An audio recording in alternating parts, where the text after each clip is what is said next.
Hello my dear students, welcome to dream classes.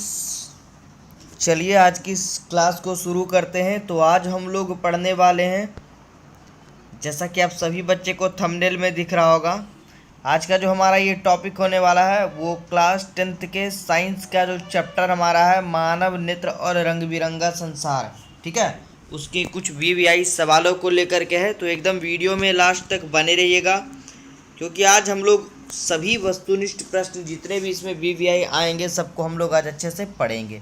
एक बार आप इसको पढ़ लीजिएगा, आपका ये टॉपिक एकदम क्लियर हो जाएगा। ठीक है, चलिए शुरू करते हैं। बाकी सब डिस्कशन क्लास के अंत में करेंगे। अभी आप लोग टेस्ट पे ध्यान दीजिएगा। आज का हमारा जो पहला सवाल हमने रखा है, एक मिनट, चलिए ठीक है, चलिए कलर को चेंज कर लेते हैं और आंसर को आप लोग टिक करते जाइएगा सभी स्टूडेंट। ठीक है, तो आज का हमारा देखिए फर्स्ट नंबर क्वेश्चन जो है ये वाला कि किसी अंतरिक्ष यात्री को आकाश कैसा प्रतीत होता है। ठीक है, चार ऑप्शन दिख रहा है आपको, काला, नीला, पीला, इनमें से कोई नहीं। आंसर टिक करिए, क्या होगा। किसी अंतरिक्ष यात्री को आकाश का रंग कैसा प्रतीत होता है। ठीक है,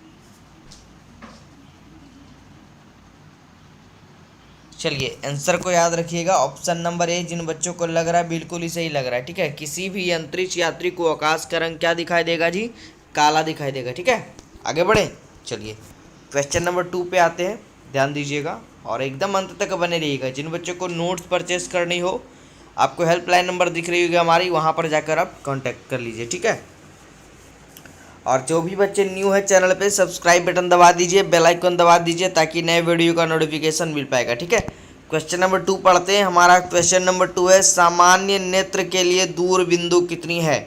जल्दी से आंसर को टिक करिए। ऑप्शन दिख रहा है 25 मीटर, 25 सेंटीमीटर, 25 मिलीमीटर या अनंत। इसको समझिए, ये हमारा मिलीमीटर को इंडिकेट कर रहा है। ठीक है, चलिए ये जो दिख रहा है आपको mm या मिलीमीटर, ये आपको ऑप्शन में इस तरह से भी दिखेगा 25 mm, इसका मतलब हो गया मिलीमीटर। ठीक है, तो चलिए आंसर टिक करिए, क्या होगा। सामान्य नेत्र के लिए दूर बिंदु क्या है। ठीक है, निकट बिंदु नहीं है जी, दूर बिंदु है। तो आंसर इसका हो जाएगा ऑप्शन नंबर टी।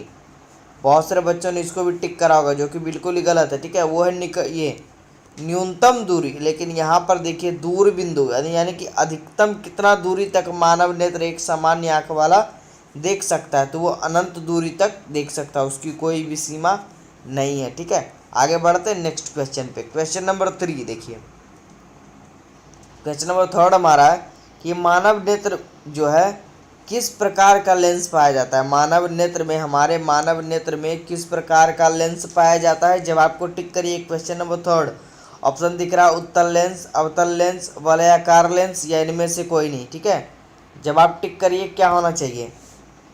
बहुत ही अच्छा, बहुत ज़्यादा बच्चों का रिस्पॉन्स भी आ रहा है। जी हाँ, बिल्कुल सही जी, option number C is the right answer, वलयाकार इज द राइट आंसर। ठीक है, ये होगा हमारा सही उत्तर। आप लोग अच्छे से टिक कर लीजिए। जिन बच्चों को स्क्रीनशॉट लेनी हो वो ले लीजिए। आगे बढ़ते अगले सवाल पे। क्वेश्चन नंबर 4 दिख रहा है आपको, कह रहा है विकासशील देशों में कितने करोड़ व्यक्ति दृष्टिहीन हैं। ठीक है, बहुत ही अच्छा क्वेश्चन है। कह रहा है विकासशील देशों में, वैसा देश जो विकासशील है, उसमें कितने करोड़ व्यक्ति दृष्टिहीन है। दृष्टिहीन मतलब उनकी दृष्टि में कोई प्रॉब्लम है या वो अंधे हैं कह सकते हैं। ऑप्शन देखिए आपको दिख रहा है, 4 करोड़, 5 करोड़, 3.5 करोड़ या 3.5 करोड़ इसको कह सकते हैं आप, या 10 करोड़। जवाब को टिक करिए क्वेश्चन नंबर 4 का। ठीक है, चलिए बहुत ही अच्छा, आंसर जान लेते हैं। ऑप्शन नंबर सी राइट होगा जी, 3.5 करोड़ इसका सही जवाब होगा। 3.5 करोड़ व्यक्ति जो हैं वो विकासशील देश में जो है ना दृष्टिहीन है। आगे बढ़ते क्वेश्चन नंबर 5 पे। देखिए अगला जो हमारा क्वेश्चन है, इसको आप लोग वीवीआई करिए, बोर्ड एग्जाम में ये पूछा गया है। सवाल हमारा है कि नेत्रदान करने वाले व्यक्ति की आयु सीमा कितनी होगी या कितनी होनी चाहिए। 4 ऑप्शन दिख रहा है, 10, 25, 60, इनमें से कोई नहीं। ठीक है, तो इसका आंसर जो होगा वो होगा ऑप्शन नंबर डी, उसको टिक कर लीजिए। इनमें से कोई नहीं इसका राइट आंसर होगा, उसकी कोई सीमा नहीं होती है। ठीक है, आगे बढ़ते हैं क्वेश्चन नंबर 6 पे। क्वेश्चन नंबर 6 हमारा कह रहा है, देखिए स्पेक्ट्रम में किस रंग की किरण का झुकाव अधिक होता है। ठीक है, 4 ऑप्शन दिख रहा है, लाल का, हरा का, पीला का, बैगनी का। जवाब टिक करिए, क्या होगा। स्पेक्ट्रम में किस रंग की किरण का झुकाव अधिक होता है। क्वेश्चन नंबर 6 बहुत ही अच्छा, बहुत ज़्यादा बच्चों का रिस्पॉन्स आ रहा है। जी हाँ, बिल्कुल सही। जो बच्चे सोच रहे हैं जी ऑप्शन नंबर डी के बारे में सोच रहे हैं, बैगनी के बारे में, वो बिल्कुल ही सही सोच रहे हैं। बैगनी को टिक करिए, सही आंसर है। ठीक है, चलिए आगे बढ़ते हैं। क्वेश्चन नंबर 7 कह रहा है, देखिए किसी वस्तु का प्रतिबिंब आँख के किस भाग पर पड़ता है या बनता है। ठीक है, ऑप्शन दिख रहा है, कॉर्निया, रेटिना, पुतली या आइरिस। जवाब टिक करिए, क्या होना चाहिए इसका आंसर। किसी भी वस्तु का प्रतिबिंब आँख के किस भाग पर पड़ता है। चलिए बिल्कुल सही। जिन बच्चों को लग रहा है ऑप्शन बी रेटिना, वो सही सोच रहे हैं जी, रेटिना इसका सही जवाब होगा। ठीक है, आगे बढ़ें। चलिए 8वें नंबर पे बात करते हैं हम लोग। क्वेश्चन नंबर 8 हमारा क्या कह रहा है, कह रहा है आँख व्यवहार करती है। ठीक है, 4 ऑप्शन दिख रहा है, ध्यान से देखिए। आँख जो हमारा आँख जो है वो किस तरह से व्यवहार करती है, ये हमारा क्वेश्चन कह रहा है। ऑप्शन दिख रहा है आपको, अवतल दर्पण की तरह, उत्तल लेंस की तरह, समतल दर्पण की तरह या अवतल लेंस की तरह। देखिए 2 ऑप्शन आपका दर्पण का है, 2 ऑप्शन लेंस का है। जवाब टिक करिए, आँख हमारा आँख जो किस तरह व्यवहार करता है। बहुत ही अच्छा, बहुत ज़्यादा बच्चों का रिस्पॉन्स भी आ रहा है। जी हाँ, जिनको नहीं मालूम है वो टिक कर लीजिए जी, ऑप्शन नंबर बी सही होगा, उत्तल लेंस की तरह व्यवहार करता है हमारा आँख। ठीक है, आगे बढ़े। चलिए क्वेश्चन नंबर 9 पे आते हैं। क्वेश्चन नंबर 9 कह रहा है, दूरदृष्टि दोष वाले मनुष्य के चश्मे में होता है। ठीक है, दूरदृष्टि वाले मनुष्य के चश्मे में क्या होगा। ऑप्शन दिख रहा है, अवतल लेंस, उत्तल लेंस, बेलनाकार लेंस या समतल उत्तल लेंस। ठीक है, जवाब टिक करिए क्वेश्चन नंबर 9 का। दूरदृष्टि दोष वाले मनुष्य के चश्मे में क्या होगा, क्वेश्चन नंबर 9।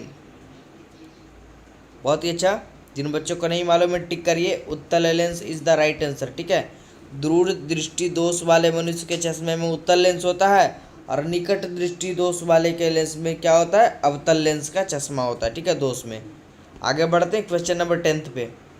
10 देखिए कह रहा है कि श्वेत प्रकाश में कितने वर्ण होते हैं। ठीक है, श्वेत प्रकाश में कितने वर्ण होते हैं। ऑप्शन दिख रहा है, 4 वर्ण, 3 वर्ण, 5 वर्ण, 7 वर्ण। जवाब टिक करिए, श्वेत प्रकाश में कितने वर्ण होते हैं। बिल्कुल सही, option number D is the right answer, 7 इसका सही जवाब होगा, क्योंकि 7 रंगों से ही यह बनता है।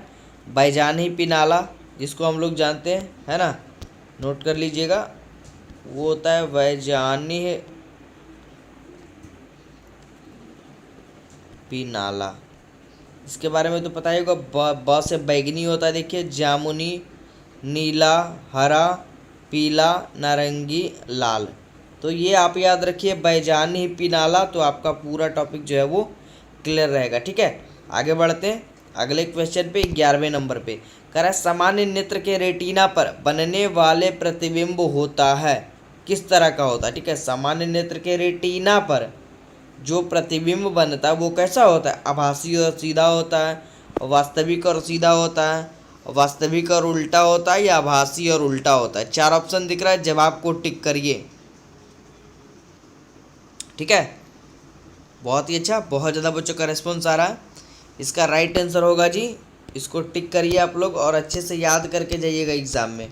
ऑप्शन नंबर सी, सामान्य नेत्र के रेटिना पर बनने वाला प्रतिबिंब जो होगा वो वास्तविक और उल्टा होगा।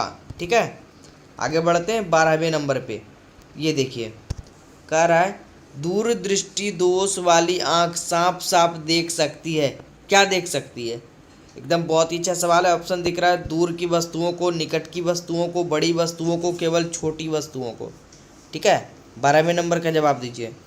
तो देखिए इसमें हमने पहले भी बताया था कि जो भी दोष हो, दोष में क्या होता है, उस चीज़ का उस मनुष्य को दिखाई देता है। जैसे यहाँ पर दूरदृष्टि दोष है तो उसको दूर की वस्तु स्पष्ट रूप से दिखाई देगी। इसका राइट आंसर क्या होगा? Option number A. अगर यहाँ निकट दृष्टि दोष रहता तो उस व्यक्ति को निकट का वस्तु सही सही दिखता, ठीक है, लेकिन दूर का वस्तु से सही तरह से नहीं दिखता, तो वो हो गया निकट दृष्टि दोष। ठीक है, आगे बढ़े। समझ गए होंगे आप लोग। अगर कोई दिक्कत हो बच्चे को तो ये कमेंट बॉक्स में आप लोग लिख कर हमसे सवाल पूछ सकते हैं। ठीक है, चलिए अगले क्वेश्चन पे आते हैं। क्वेश्चन नंबर 13 हमारा कह रहा है कि मानव नेत्र कार्य करता है। ठीक है, बहुत ही शानदार क्वेश्चन है, बार बार एग्जाम में पूछता है। मानव नेत्र जो है वो किस प्रकार कार्य करता है? दूरबीन की भांति, कैमरा की भांति, सूक्ष्मदर्शी की भांति, या इनमें से सभी? जवाब को टिक करिए क्वेश्चन नंबर 13 का। चलिए, बहुत ही अच्छा, जी हाँ बिल्कुल सही। जिन जिन बच्चों ने ऑप्शन बी को टिक करा है वो बिल्कुल ही सही है। कैमरा की भांति ये हमारा नेत्र कार्य करता है। हमारी आँख जो है वो एक कैमरा की भांति होता है जो बहुत सारी पिक्चर्स को कैप्चर कर लेता है। ठीक है, चलिए आगे बढ़ते हैं 14वें नंबर सवाल पे। कह रहा है सवाल हमारा, नेत्र गोलक की आकृति लगभग किस प्रकार होती है? आयताकार होती है, गोलाकार होती है, वर्गाकार होती है, त्रिभुजाकार होती है? ठीक है, जवाब दीजिए क्या होगा? नेत्र गोलक, देखिए क्वेश्चन में आंसर छिपा है। नेत्र गोलक, गोलक का मतलब क्या?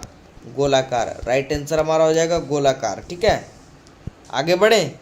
चलिए, और आज का हमारा अंतिम सवाल, और बहुत ही अच्छा सवाल आपको दिख रहा है स्क्रीन पे। कह रहा है क्वेश्चन नंबर 15 कि नेत्र में प्रवेश करने वाली प्रकाश की मात्रा को नियंत्रित कौन करता है? बार बार बोर्ड एग्जाम में ये पूछता है जी। ऑप्शन दिख रहा है पुतली, कॉर्निया, रेटिना, परितारिका। ठीक है, तो बहुत सारे बच्चे को ऑप्शन ही नहीं समझ में आ रहा होगा, तो याद रखिए जी इसका राइट आंसर पहले तो हम जानेंगे। इसका जो राइट आंसर होगा पुतली जो होगा वो इसका राइट आंसर होगा। ठीक है,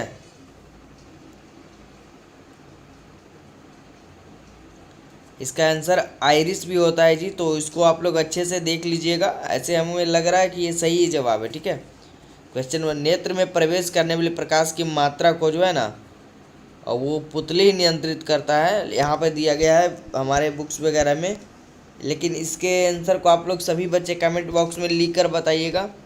आइरिस भी इसका जो है ना, परितारिका या आइरिस भी इसका आंसर दिया रहता है कहीं कहीं, तो आप लोग इसको देख करके हमें कमेंट बॉक्स में सारे स्टूडेंट बताएंगे उनको क्या लग रहा है, उसको अच्छे से रिकवर करिए। ठीक है, चलिए फिर हम लोग अगले वीडियो में इस पर चर्चा करेंगे, इस क्वेश्चन पे एक बार फिर से आप सभी के सामने में इस क्वेश्चन को हम रखेंगे एक बार फिर से। ठीक है, चलिए फिर मिलते हैं हम लोग अगले क्लास में। तब तक के लिए ऑल द बेस्ट, बने रहिए ड्रीम क्लासेस 9th-10th पे। ठीक है, और जो भी बच्चे न्यू है जी सब्सक्राइब बटन दबा लीजिए। 10th और 9th की स्टडी के लिए हमारे चैनल से आज ही जुड़ जाइए, और हमारे लर्निंग ऐप को आप प्ले स्टोर से डाउनलोड करके वहाँ भी घर बैठे आप तैयारी कर सकते हैं। ठीक है, चलिए।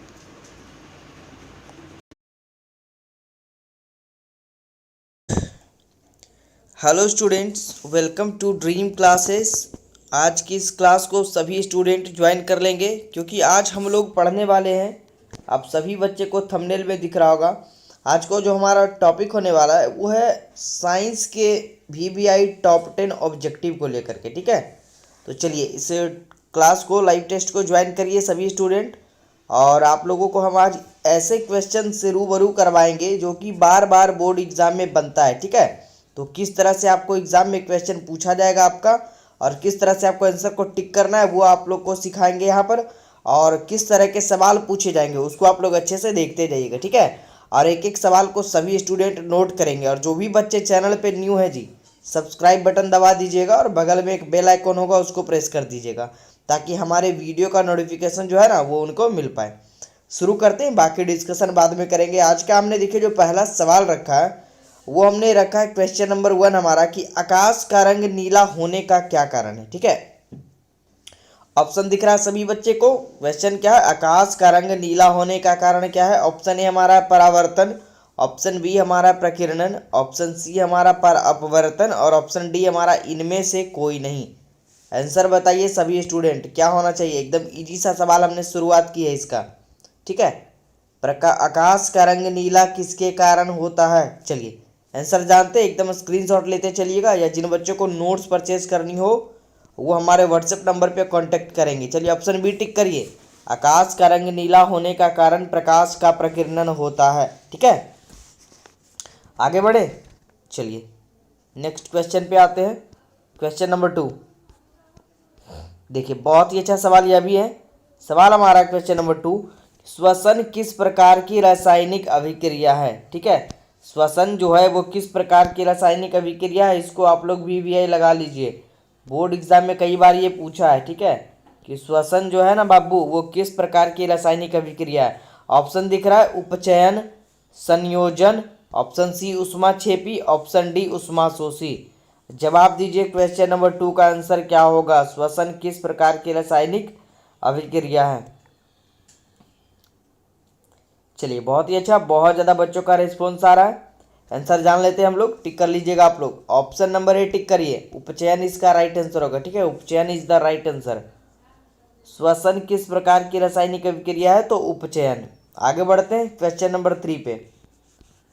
देखिए दिख रहा है क्वेश्चन नंबर 3 आप लोग को। बहुत ही अच्छा सवाल यह भी है कि निम्नलिखित में कौन उपधातु है। इन चारों में ऑप्शनों में आपको चूज करना है, बताना है कि कौन उपधातु है। उपधातु का मतलब हमने पढ़ा था पीछे, जो धातु और अधातु दोनों का गुण उसमें पाया जाता है। कुछ गुण उसमें धातु वाला और कुछ गुण अधातु वाला। ऑप्शन ए दिख रहा है Fe यानी लोहा, ऑप्शन बी दिख रहा है Cu कॉपर यानी तांबा, ऑप्शन सी दिख रहा है Ni निकेल और ऑप्शन डी दिख रहा है Sb। ठीक है, चलिए आंसर को टिक करिए क्वेश्चन नंबर 3 का।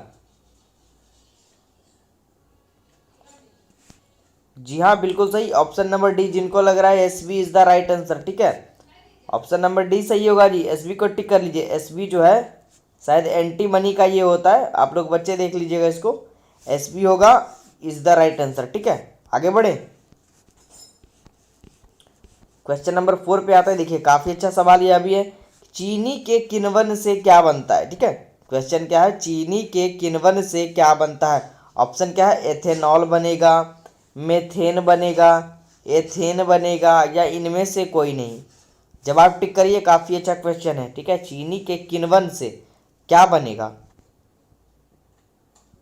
चलिए बहुत ही अच्छा, ऑप्शन नंबर ए टिक करिए। बहुत सारे बच्चों ने टिक भी करा है, तो सभी बच्चे एकदम ईमानदारी से हमें बता देंगे लास्ट में कमेंट बॉक्स में कि कितना सवाल उनका ईमानदारी से सही गया। ठीक है, कितने सवाल वो जानते थे पहले से। आगे बढ़े, इसका आंसर टिक करिए, ethanol is the right answer. चीनी के किण्वन से क्या बनेगा, एथेनॉल। आगे बढ़ते क्वेश्चन नंबर 5 पे।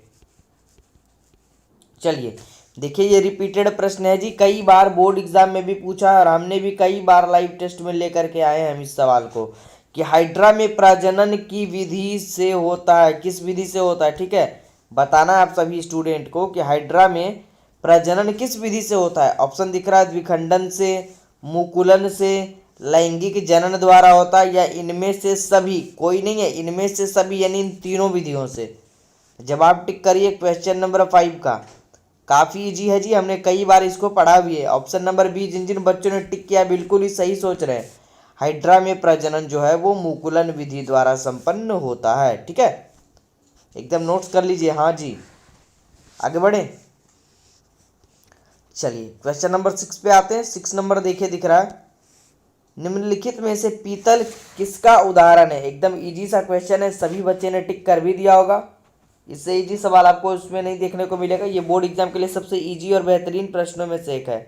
चलिए इस पर थोड़ा सा हम डिस्कशन भी करेंगे कि इसमें क्या कैसे होता है। ठीक है, देखिए सवाल को पहले समझिए, निम्नलिखित में पीतल किसका उदाहरण है। तो सबसे पहले आप देखिए ऑप्शन आपको दिख रहा है धातु का, अधातु का, मिश्र धातु का, इनमें से कोई नहीं। तो आप लोग जानते होंगे, हमने पीछे भी पढ़ा था कि पीतल को हमने ट्रिक से किस प्रकार याद किया था। पीतल मतलब पिताजी। ठीक है, पीतल मतलब पिताजी, यानी पी से हो गया पीतल, ता से हमारा क्या हो गया जी, तांबा।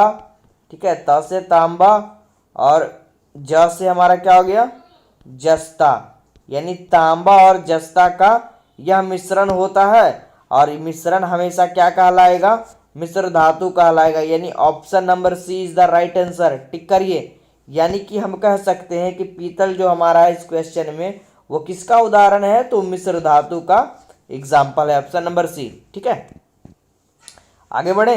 चलिए क्वेश्चन नंबर 7 पे आते हैं। एकदम टॉप 10 ऑब्जेक्टिव हमारा VVI होने वाला है, एकदम ज्वाइन करे रहिएगा सभी स्टूडेंट। देखिए अगर जिन बच्चों ने हमारे पिछले क्लास को करा होगा उनको इस क्वेश्चन का आंसर एकदम जरूर मालूम होगा। इसके पहले वाले वीडियो में हमने क्लास में उस क्वेश्चन के बारे में इसका डिस्कशन करा था। देखिए सवाल को समझिए, उसके बाद देखिए आपको जरूर याद आएगा।